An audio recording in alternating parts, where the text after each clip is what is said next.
makna Malikul Amri. Yang Malik itu bagian dari sifat Allah yang maha memiliki seluruh urusan manusia dan makhluk yang lain. Seluruh urusan makhluk itu milik Allah. Itu maksudnya Malikul Amri itu. Makhluk apa yang urusannya bukan milik Allah, semuanya milik Allah. Meskipun itu makhluk berpaling dari Allah, tetap milik Allah. Dan iman selamanya. Kepemilikannya Allah terhadap urusan makhluk itu selamanya. Tidak ada ikatan batasan.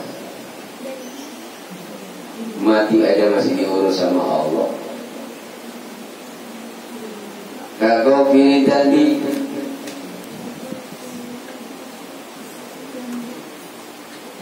Seperti sifat Allah yang mengampuni, yang maha mengampuni dosa. Kagok pilih tadi seperti sifat Allah yang maha mengampuni dosa. Jadi lafaz Malik sama dengan lafaz Ghafir, itu bagian dari sifat Allah. Asma ya sifat, sifat sama gitu. Asmanya Allah, sifatnya Allah sama. Allah itu, nama Allah selalu akur nama dan sifatnya. Allah itu selalu akur nama dan sifatnya. Itu sifat Allah. Cari nama dan sifat Allah yang berbeda. Allah, misalnya Allah Ar-Rahman, sifatnya Rahman nggak Allah? Rahman. Allah yang Jabbar, ya Qawi, Allah yang Maha Kuat. Di Asmaul Husna ada ya Qawi. Sifat Allah kuat nggak? Maha Kuat. La haula wala quwwata illa billahil aliyyil azim. Itu disebut Allah itu selalu akur nama dan sifatnya. Itu disebut sempurna itu di situ. Beda lagi makhluk. Kalau makhluk itu gak pernah akur nama dan sifatnya. Nama dan sifatnya makhluk gak selalu akur. Kalaupun ada, itu anugerah dari Allah. Contoh Muhammad dan lain sebagainya. Lanjut. Kagok kiri tadi seperti sifat Allah yang maha mengampuni dosa. Pasohak maka sah. Wuku'uhu, tibanya itu lafaz Malikul Amri. Sifatan menjadi sifat, sifatan halnya menjadi sifat. 5 rifatin untuk isim rifat yang ditentukan si ma'rifat. Contoh ada ustaz dengan ulama,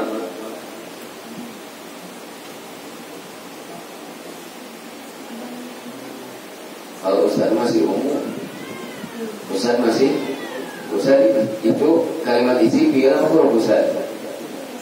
Isim bila huruf. Isinya isim apa? Nakira, umum Ustaz. Kalau mu'alim lebih ke khusus. Kenapa? Orang yang hanya mengajarkan ilmu agama itu mu'alim, lebih khusus basicnya. Kalau Ustaz itu masih umum. Nah, pengajar di sekolah umum biasanya itu boleh dipanggil Ustaz karena guru. Gak harus. Di Arab juga kalau mengajar matematika sebut Ustaz. Yang lebih tinggi keilmuannya Syekh. Dan lagi 5 rifatin untuk isim rifat. Iyaka hanya kepadamu ya Allah na'budu kami menyembah. Iyaka hanya kepadamu ya Allah na'budu kami menyembah. Wa iyaka dan hanya kepadamu ya Allah nasta'inu kami memohon pertolongan.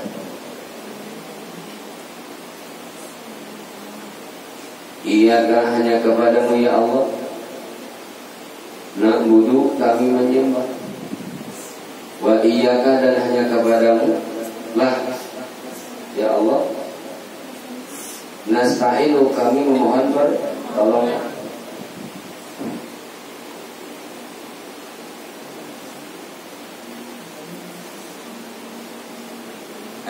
khussuka. Maksudnya di tasdid. Aina khussuka.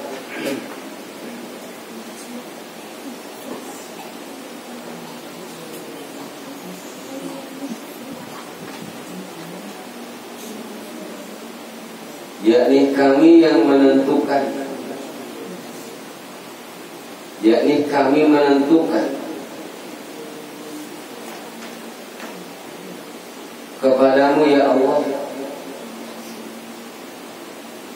mengkhususkan, nakhusuka, boleh mengkhususkan, nakhusuka, yakni kami, tegesek kami, yakni kami yang mengkhususkan atau menentukan kepadamu ya Allah, bil ibadati, dalam beribadah. Engkaulah yang kami khususkan.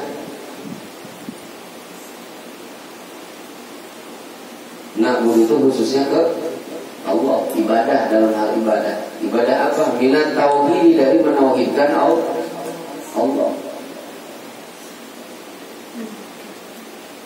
Minat tauhidi dari menauhidkan Allah. Wa ghairihi, dan selain tauhid.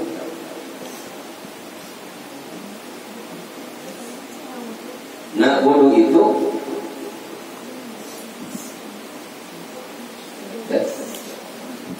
khusuka, yakni kami mengkhususkan kepadamu ya Allah, bil ibadati, dalam beribadah, dalam menyembah.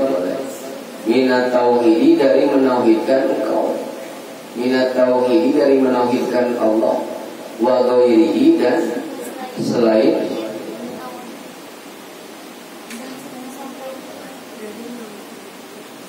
selain itu tauhid.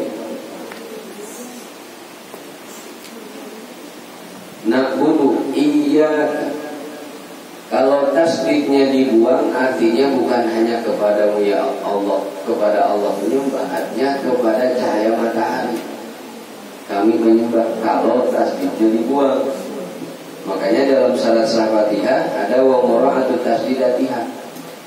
Kita di antara syarat sah membaca surah Al-Fatihah, kita diwajibkan menjaga tasdidnya surah Al-Fatihah yang 14. Gimana contohnya, patahnya? Seperti lafaz ini di ayat iyyaka na'budu wa iyyaka nasta'in. Jika tasdid di atas dia dihilangkan, itu artinya bukan kepada Allah menyembahnya, tapi kepada matahari. Itu makanya baca Fatihah jangan seenak mudah. Harus benar. Menurut siapa benar bacanya? Bukan menurut Ustaz, menurut ilmu tajwid. Karena nggak semua Ustaznya mumpuni ilmu tajwidnya, mendetailkannya. Kalau baca Quran, sehingga semua orang yang bisa baca Quran bisa mengajarkan Quran. Orang yang paham ilmu tajwidnya pasti bisa mengajarkan. Iyyaka na'budu, ya, jadi tasbih hanya kepadamu ya Allah dalam ibadah. Na'budu, kami menyembah, beribadah. Sekarang bagaimana kita bisa maksimal beribadah kalau ilmu ibadahnya belum apa ilmu ibadah, ilmu menyembah kepada Allah apa? Tauhidnya. Diambil dari kata tauhid. Itu apa artinya? Tauhid artinya apa? Tauhid bukan esa. Esa mah wahidun, wahid satu, isnan dua, salasah tiga, arba'ah empat, khamsah lima, sitah enam, sab'ah tujuh, samanya delapan, tis'ah sembilan, asyara. Jadi satu itu apa? Wahidun, wahid, ahadun, satu. Esa, tauhid bukan esa. Tauhid apa? Tauhid itu diambil dari kata wahada, yuwahidu tauhidah, fa'ala yufa'ilu taf'ilah. Wahada yuwahidu, wahada sudah menyatu, yuwahidu akan menyatu, tauhidah menyatu. Bingung kan? Satukan diri kita dengan Allah. Tauhid itu artinya ajaran menyatukan diri, satukan dohir jasad kita. Mana tauhid dalam diri kita itu rohani dan jismani udah nyatu dalam diri kita. Sama belajar ini, alif, fathah, kasroh, doma. Alif, fathah, kasroh. Alif itu apa? Alif itu apa? Huruf. Alif gimana lupa? Huruf dalam ilmu tajwid dikasih fathah, kasroh dan doma dan harokat. Intinya gini, kalau kita jadi huruf, berarti kita harus siap dikasih harokat. Karena bukan huruf namanya kalau nggak mau nerima harokat. Ada huruf yang nggak diharokatin. Huruf yang nggak dikasih harokat itu berharokat juga. Apa harokatnya? Sukun. Ya kalau huruf nggak dikasih fathah, kasroh, doma, berarti itu huruf mana? Mati itu sukun. Itu setengah lingkaran. Alif. Diri kita udah di alif belum?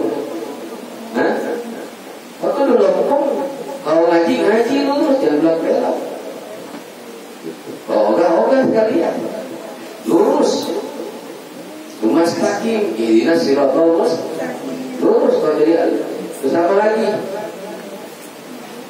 Tujuan kita dalam hidup lurus loh. Kemarin cita-cita pengen jadi ini, sekarang kita jadi belum. Di mana jadi alif?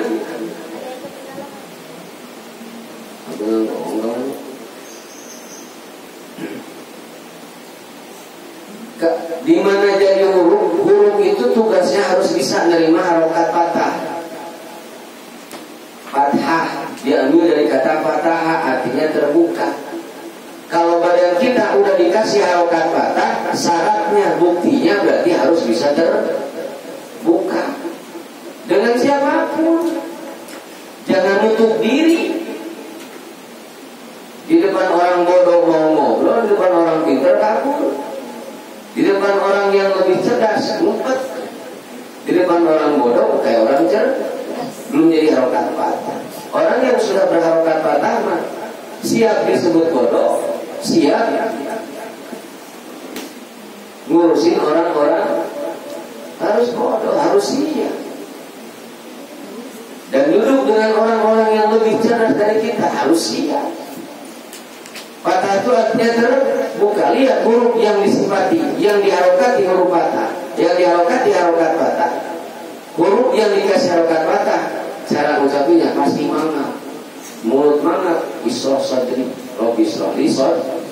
Orang yang sudah sifat fathah, udah mendarah daging dalam dirinya, dia akan terbuka dengan siapapun. Itu alif yang berharokat fathah. Manusia yang hebat itu pertama berarti dia di dalam diri yang sudah tertanam harokat. Orang yang sudah tertanam harokat fathah dalam dirinya, maka dia akan terbuka dengan siapapun. Duduk sama tukang dosa nggak masalah, duduk sama orang bodoh nggak masalah, duduk sama orang pintar, sama orang yang lebih cerdas dari kita, senang. Kenapa? Pasti akan dapat pemahaman ilmu yang lebih dari yang sebelumnya. Orang-orang yang belum dapat harokat fathah, masih setengah-setengah, bila duduk sama orang bodoh mau duduk, sama orang lebih cerdas nggak mau. Kenapa? Pasti dibanting terus. Seperti masih setengah-setengah fathah, setengah-setengah. Ini hikmahnya harokat fathah. Dan orang-orang yang mau terbuka dengan siapapun, duduk mau ketemu mau duduk sama orang yang cerdas, yang lebih cerdas, yang bodoh, yang sangat bodoh, nggak masalah. Maka nanti dia akan naik derajat ibadah di mana? Di atas. Dan di satu sisi harakat diri kita, kalau alif itu digambarkan diri kita, maka alif harus bisa menerima fathah. Kita harus punya sifat welcome, kita sudur, terbuka kalbu, jangan mengkerut. Terus harus siap dikasih kasroh. Huruf yang sudah dikasih kasroh itu berarti bunyinya I. I itu ekspresi dari sifat senyum. Jangan manyun mulu. Senyum harus santun dengan siapapun. Ngadepin orang yang nyanjung ya, kalau dipuji baru senyum. Kalau manyun ke kita nggak mau senyum. Kan gitu. Kita makas masih cuma seumur doang, kita disebut tua. Dari keilmuan masih kayak bocah. Mau senyum sama yang muji kita. Akan kapan bocah apa itu? Mau akrab kalau dia baik ke kita. Rasulullah sama orang-orang Yahudi Nasrani akrab nggak? Biasa aja. Ya Abi Thalib itu Islam bukan? Pamannya nggak ada cekcok di keluarganya. Seperti cuman kalau udah nyinggung masalah akidah, Rasulullah paling duluan pasang badan. Kalau untuk masalah dunia masih akan urusan kamu.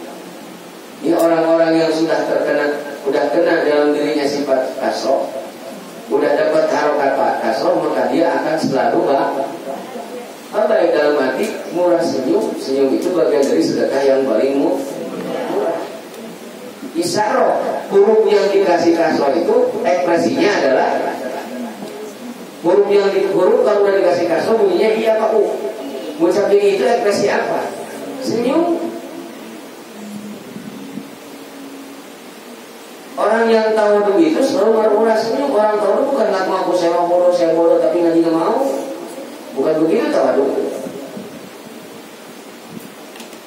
Kalau senyum dengan siapapun, senyum dengan kita kalau bicara senyum harus mampu senyum kepada orang yang muji kita, baru senyum sama yang jelekin kita. Monyong. Monyong. Dan itu nggak diajar Rasulullah, tetap sama yang muji yang nggak muji tetap senyum. Itu ajaran Rasulullah. Seperti itu. Kalau kita siap jadi welcome dengan siapapun dan mau siap disimpan di paling depan paling rendah, siap dianggap sama manusia, siap direndahkan oleh manusia, insya Allah selama jalan kita lurus sama Allah nanti kita akan dikasih doma apa? Domul murid lisyai, domul kumpul. Orang yang punya harok, yang ada derajat pasti punya sifat welcome apa adanya, welcome. Terbuka dengan siapapun, punya fakta. Terus rendah diri, tawadhu, kasroh. Terus mau kumpul dengan siapapun. Bukan kumpulnya dengan komunitas doang. Ketemu murid, ketemu sesama ustaz, no problem. Ketemu sama para ulama, duduk, ayo siap. Ketemu sama orang-orang yang bukan basicnya agama, no problem. Kumpul itu begitu. Nah kita makan ketemu itu kumpul itu kalau orang tersebut kalau kita mau kumpul, kalau nggak mau, nah itu disebut bocah. Allah budak muka tua, tapi pikiran kayak bocah. Kenapa begitu? Kan keilmuannya yang minim. Gitu. Terus ada kalanya huruf itu harus disukun apa? Sukun itu apa? Diam. Apa? Ujrah. Menyendiri. Bergantung kepada satu benda. Seperti kelompok. La ilaha illallah. Itu iya karena bunuh. Tauhid itu menyatukan di kita sama Allah udah nyatu belum? Kita baru menyatunya dengan makhluk Allah, dengan sang pencipta. Sulit belum nyatu-nyatu. Kalau kita tidak menyatu dengan sang pencipta, pasti eling dimanapun berada. Ittaqullah haitsumakum. Ittaqillah haitsumakum. Bertakwalah kepada Allah dimanapun kamu berada. Ingat ke Allah itu kalau ngaji di luar ngaji, boro-boro ingat sama Allah. Pertanda berarti belum bertauhid. Oh itu bukan esa, pakai sorot. Diambil dari kata wazan fa'ala yufa'ilu taf'ilan wa hada yuwahidu tauhidan. Tauhid mah bukan satu, tapi tugas menyatukan diri dengan sang pencipta. Ngaji, ngaji itu kalau bahasa silokannya adalah ngajikan diri. Kita ngajikan diri, menyatukan diri dengan siapa? Dengan dan sang pencipta. Itu namanya ngaji, bahasa silokan. Balik lagi, iya karena bulu. Jadi tauhid itu adalah tugas biar kita menyatu dengan sang pencipta. Ciri orang yang menyatu, yang sudah menyatu dengan sang pencipta, tadi naik ke ayat pertama, selalu bismillah, menyebut nama Allah. Allah yang disebut, perintahnya ingat, larangannya saat paham dengan larangannya, itu baru nyebut. Nah, bulu tauhid. Kita gitu. Wa qalihi wa natubul muawanati. Nun apa Pak di situ? Hah? Nun apa Pak? Wa natubul muawanati, dan mencari pertolongan. Yang dimaksud dengan iyyaka na'budu itu fokus, berarti tujuannya menyembah Allah dengan keilmuan tauhidnya. Wa nasta'inu, dan kepada Allah kami memohon pertolongan. Pertolongan apa? Wa natlubul mu'awanati, yaitu mencari pertolongan alal ibadati, dalam beribadah. Kita masih sulit, masih ngerasa sulitnya ibadah, masih ngerasa malas kalau ngaji malas. Minta pertolongan ke Allah. Kalau bisa rasa malas itu hadir, malas belajar agama hadir dalam diri kita, malas ngaji muncul dalam diri kita, buru-buru ngomong ke Allah, ya Allah tolong saya, ini rasa malas sudah mengganggu. Ke situ. Itu dimaksud dengan iya kanas, wa iya kanas.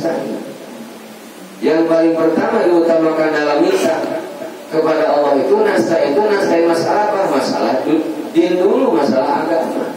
Udah kerasa malas ibadah, buru-buru, ya Allah, rasa malas sudah banyak, saya pegang banget ibadah. Tolong ya Allah bersihin kembali badan saya sehingga enteng dalam beribadah tuh.